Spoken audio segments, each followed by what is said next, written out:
Alright, welcome to my very first YouTube video. Oh no, actually it's not my first, but let's say it's the first in this style. So, obviously, am I the only one? I only have 2 cups for my coffee. So, one of them says, go and have luck or something like that. And the other one is a winter cup. So, well, that's fine to me. It's good, but I feel like I need a more original one, like something fancy or so for summer too. All right, what will we do? I will answer all your questions. And guys, I'm from Germany, so yes, I do have a German accent. So I'm not sorry for this. I just see the first one because actually I'm right now in my deload week. Tomorrow I will start a new training cycle. Have I even mentioned the question yet? So the question was, is deloading overrated? So no, it is not, guys.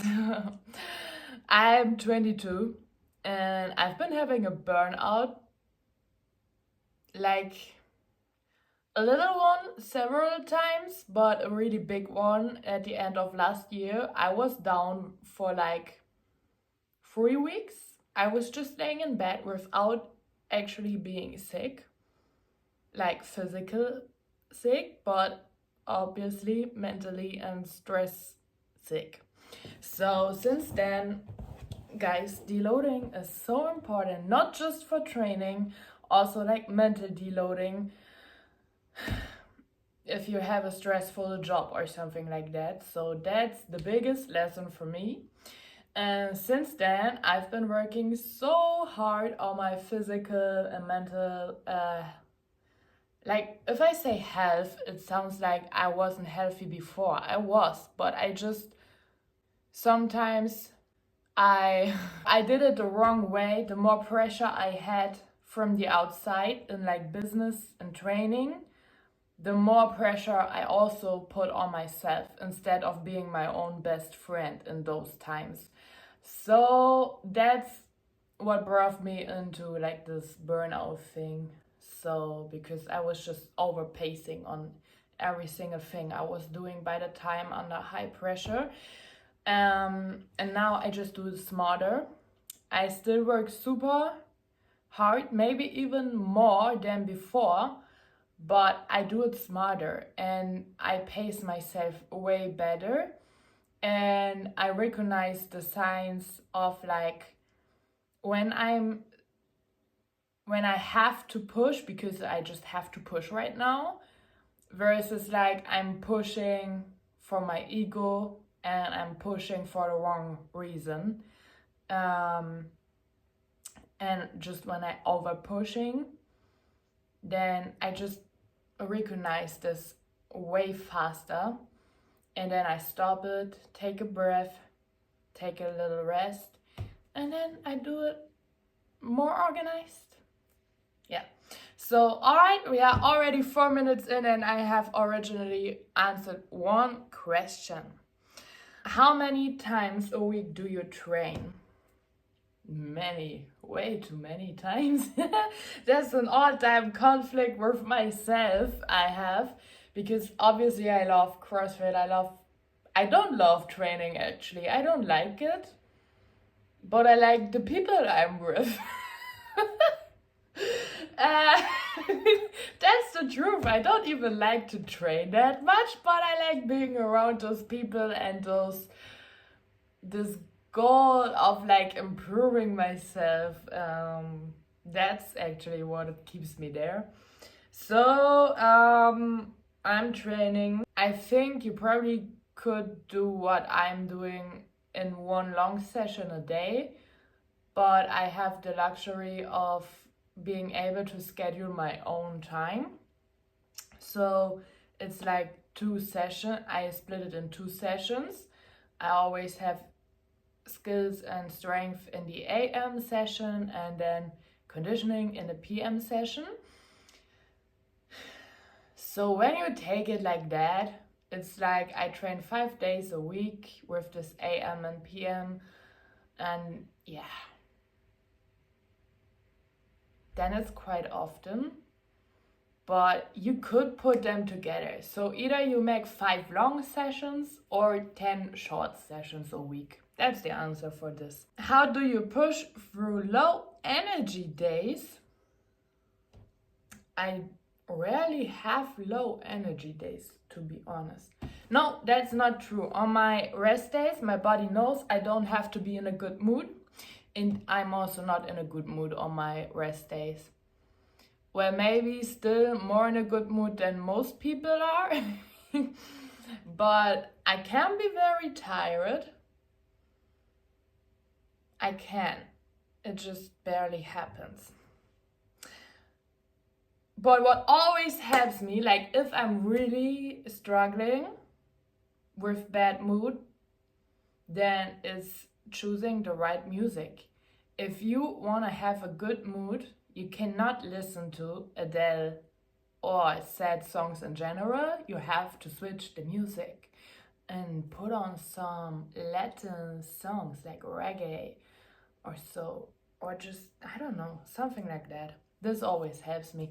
Or for me, it's also always just having my me time with making a coffee, just sitting down for 5 minutes and having this coffee. This also helps me with increasing my mood. But in general, to keep the number of having low energy days very low, I always pay so much attention on to get enough sleep. How do you deal with your... Okay, I have to formulate this question a little bit different because I cannot use certain words here. But the person asked how I'm dealing with when somebody calls me out for my business that I'm in. Like, obviously, we all know the special content, the exclusive. In the beginning, it was hard for me, especially being like from face to face with a person, and then like what happens online stays online. I never care for what happens online.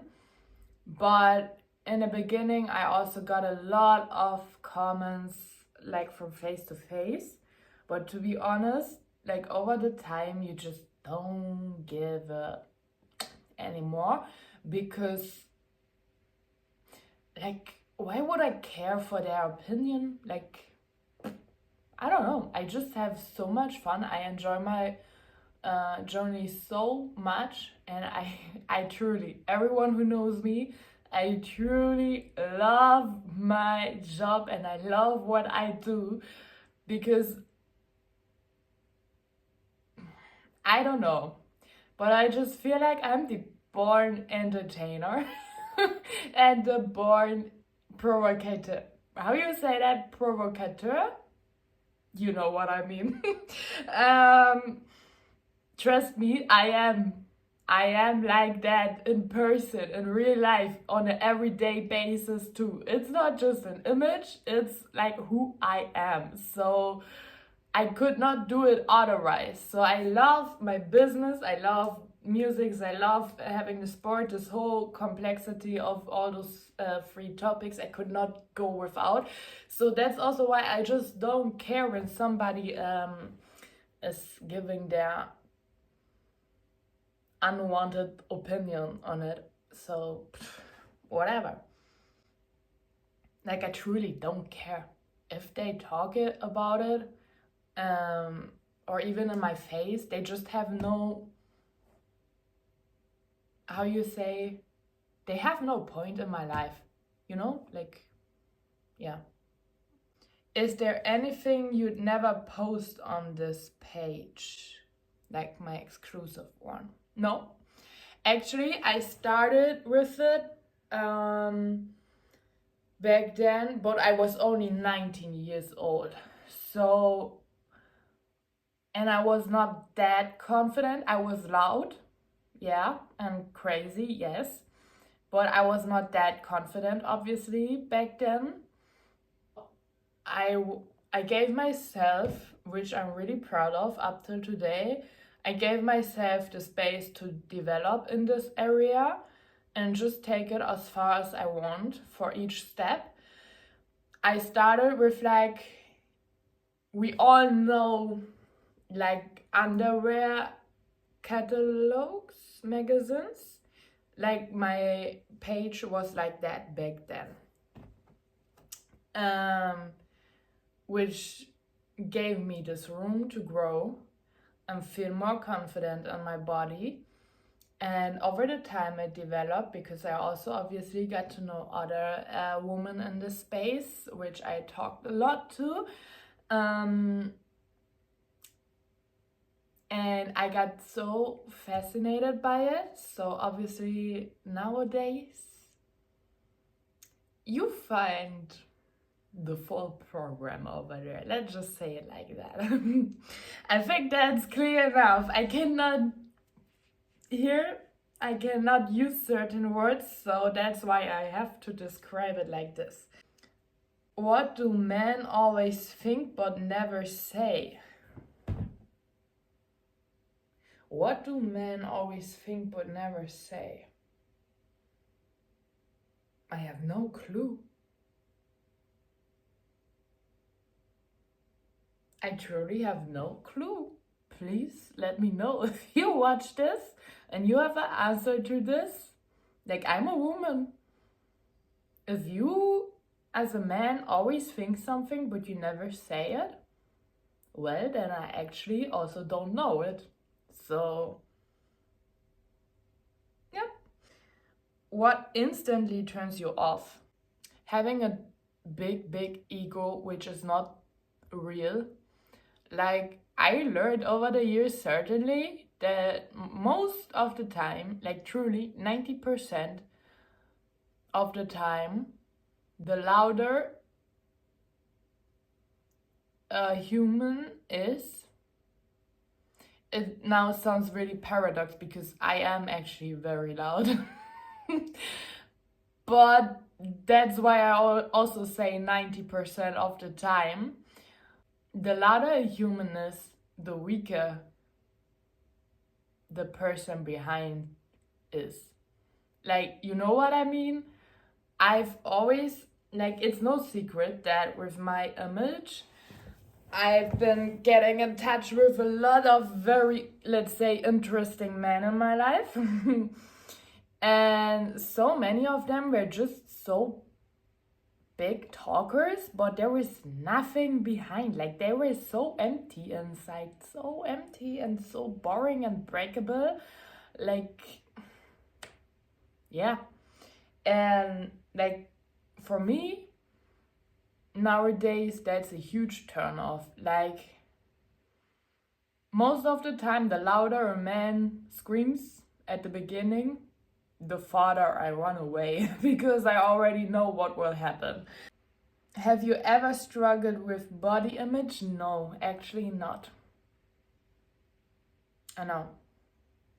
I've never had, which I'm really thankful for, I never had any struggles with my body in terms of body image, confidence or so.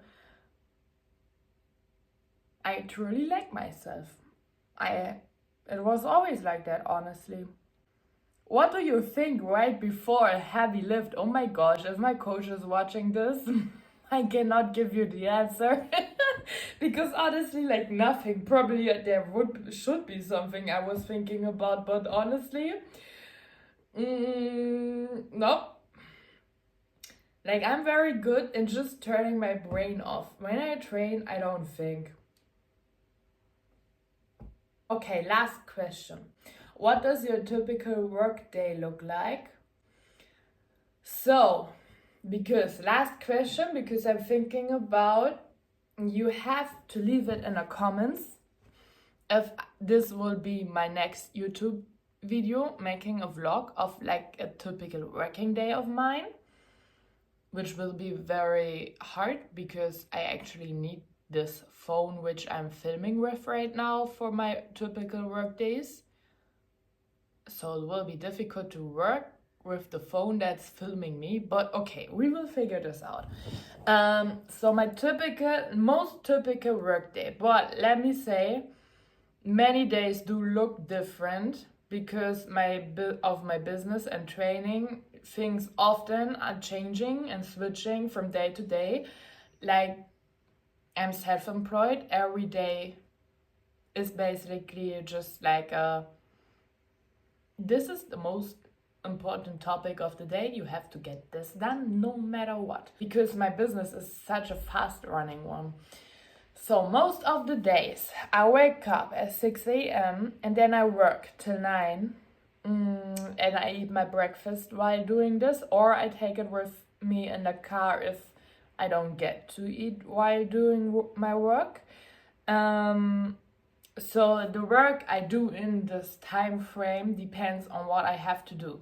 Either it's answering or it's most of the time a whole mix of answering messages with you guys, or with or other like cooperation messages, business inquiries, or something like that.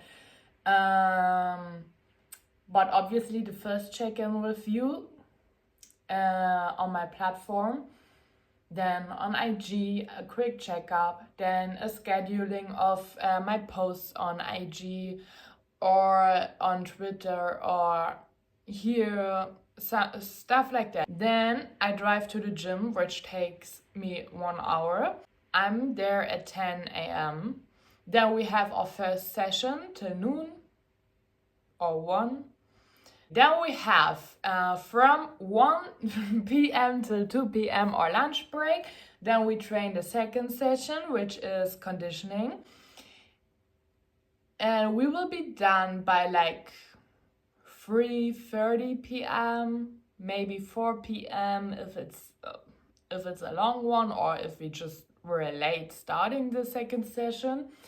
Then I'm home by 5 p.m. because 1 hour back. Most of the time even a little bit more, because traffic is by that time even worse. I'm home at like 5 or 5:30. I go take a shower, eat my dinner, I do my mobility, and then I work till I have to sleep 9:30 p.m.ish. So that's what like my ideal uninterrupted day would look like, but quite a few days can look a little bit different here and there. Depends on what time of the year it is and what project is running currently, because obviously when I'm, for example, in a phase where I publish music or so, or when I have to shoot something, photo shooting or music video stuff. Oh, sorry, I was playing with the cable, it's not smart. Or if I have a competition week, then obviously the schedule looks totally different. But this is like what a normal day of work and training would look like. Okay, if you want a vlog about my daily schedule, or like that I take you with me, then let me know in the comments. And I still have so many more questions, so I will definitely do another Q&A. All right, and subscribe here, because guys, I will publish another music video a little later this year, but I need you to be here. So subscribe and check out my other videos too.